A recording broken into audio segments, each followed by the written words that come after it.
Hey everyone, welcome back. Psychopath1 here. I've been waiting on this moment to review this particular game for a good many years, ever since 2010, 2009. Um, I think in my Blood video, I said that I'd try to review Blood 2, which I'm reviewing right now. Um, if you're not reading titles and you just go through my videos and stuff. Um, I'm finally reviewing Blood 2 The Chosen. I got it off Steam. Got it for $4.99, and I think it is worth it. So this isn't gonna be a rant, um, but it's still. I was not expecting it to be better than the first one. I went in with not very high expectations, but not low expectations either. But most people were saying it was a bad game. It was terrible. Um, this game is not as good as the first one, not in any sort of way. But it is a good first-person shooter. But it doesn't qualify, in my eyes, as a good Blood game. Blood was focused on horror movie references, horror from left to right, up and down, everything. It was all about horror and a little bit of action. Well, a lot of blood and gore, so that's part of the action. So a lot of action. Um, and this one went for a more comedic feel. It felt more like it was a parody of Blood, which caught me off guard, and I didn't really like it at first. But I tried to distance myself from the first Blood and concentrate on Blood 2. I'll be reviewing the Nightmare levels in another video. That one will be shorter than this, probably. But anyways, Blood 2, the story is, it takes place in 2028. Whew. And, whoa, does it feel like a futuristic game. You get futuristic weapons like the Death Ray, um, the I forget the name of it. Um, it's like some sort of gun that takes pretty much the monsters to another dimension, in a way. You get the sniper rifle. You get something called the Howitzer, which is damn powerful. If you want a gun that's powerful, the Howitzer is the one to go to, and hopefully I'm pronouncing the name of that right. But then you've got the classic weapons from Blood. You've got the double barrel shotgun. You Instead of having a pitchfork, you now have a knife, so you've got melee in there. Um, you've got the pistol, which they call the Beretta. You've got the flare gun, which doesn't pack the same oomph as the first game did. Um, you get the voodoo doll, if I didn't say that already. You get the flare gun, shotgun. Oh, and you get the napalm launcher. Forgot all about that one. That's another really powerful weapon. So the two most powerful weapons are the howitzer and the flare gun. Well, not two. I should have said three. Whereas the flare gun is powerful in this game, it like doesn't pack the same oomph. Like you can't light the monster on fire anymore; they just fall to the ground burning. So I was like upset about that. The way I said that made me sound like a rich girl. I was so like. Anyways, the howitzer, the flare gun, and the sniper rifle. Three of Gotta add another one. The napalm launcher are all really powerful weapons. You can kill a person in one hit with the sniper rifle. Two hits from the napalm launcher will kill a person or monster. And then with the howitzer, it takes about 3 or 4 shots, but it works. And the flare gun basically takes 2 shots and kills them.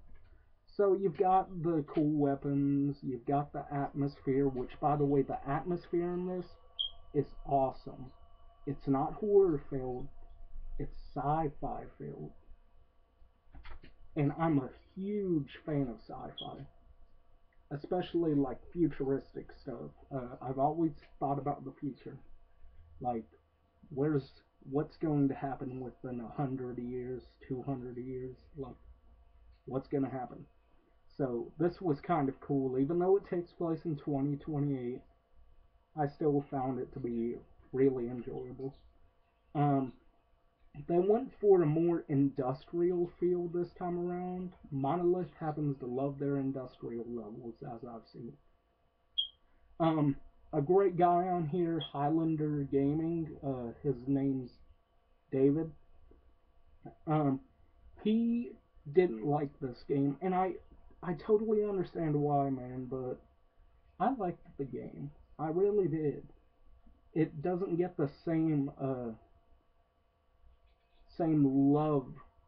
I I can't bring myself to love this game, but it doesn't capture that same feel from the first game. And in every sort of way possible, it distant it it distant itself from the first game. The only thing that's the same is you play as the character Caleb, and he's played by Stephen Witt. Waite or White. I forget how to pronounce his name, but he does a great job. Like, there's literally a point in the game where he's going up an elevator and he goes like, "It's howdy doody time, kiddies. The bad man is here." And just, I was like, that is badass. And then he goes in, guns blazing, and shoots everybody in the office, and I'm like, damn, that was cool.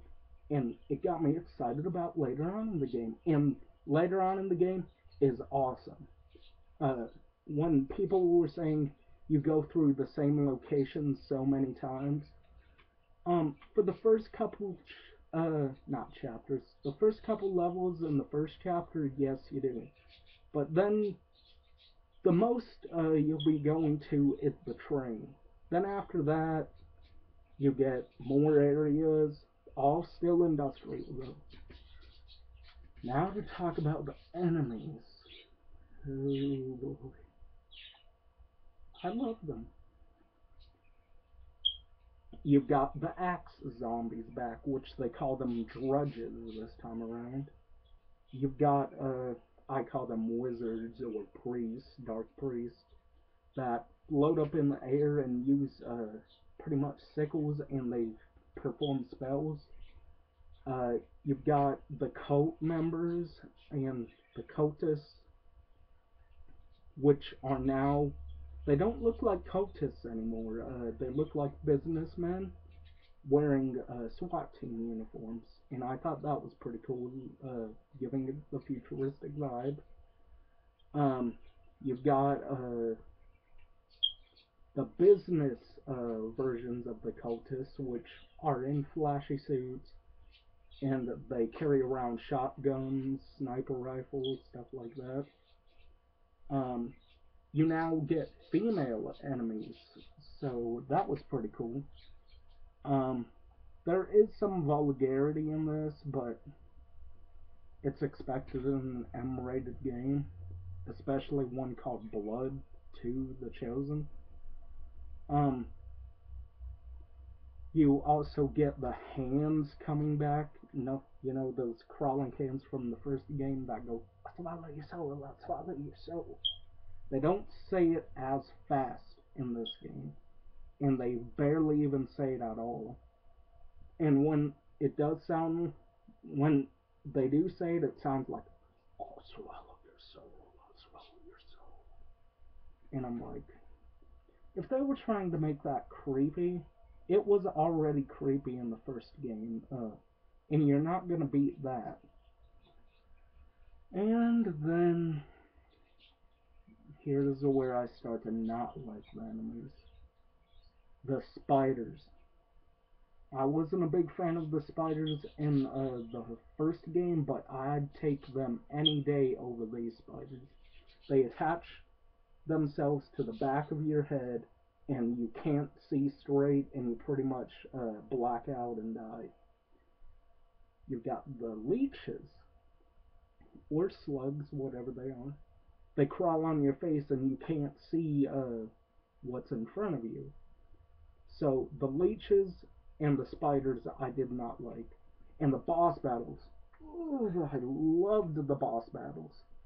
The first boss is, it was glitchy when I was playing it, but from what I've seen, it's a giant snake wizard type of thing. It uses magic spells, like it doesn't speak, but it uses magic, and it can turn invisible, I think. It was invisible, the invisible stuff was glitched, so I couldn't see what was going on. Oh, and speaking of invisibility, you also verse invisible enemies. I thought they were okay, nothing spectacular. Oh, and another weapon making its return is the life leech, the skull on a stick, or spinal cord, whatever you want to say. That makes a return in this game. Um, um, hmm, uh, I'm trying to think of what other enemies there are. Oh, I call them beasts, but I forget the name of them actually. They're giant behemoths. That's what I call them, giant behemoths. Uh, and they come after you really fast, and they can take half your health or all your health within a couple of fell swoops. So my suggestion, if you're going to be playing it on hard or normal, use the cheat MPKFA. It will give you all the weapons, and you can use the cheat as much as you want, and it will reload all of your weapons to maximum. But it won't give you unlimited ammo, but there you go. And I used the invincibility cheat, which, by the way, it's MP God. I guess the MP stands for Monolith Productions. I could be wrong. But I used the invincibility cheat halfway through the game because I was like, these spiders are killing me, literally. Um, the ending, the ending leaves more to be desired. Um, you fight the easiest final boss in video game history. It's called not the chosen one, the ancient one. It's a big beast with tentacles and a big giant eyeball in the middle center of whatever it is. And it, you'd think that with a giant health bar it would be hard. It's pretty easy. So the bosses, you've got the snake boss, which I mentioned. You've got Gideon, who's the new ruler of the cult Cabal, which goes under the name Cabalco.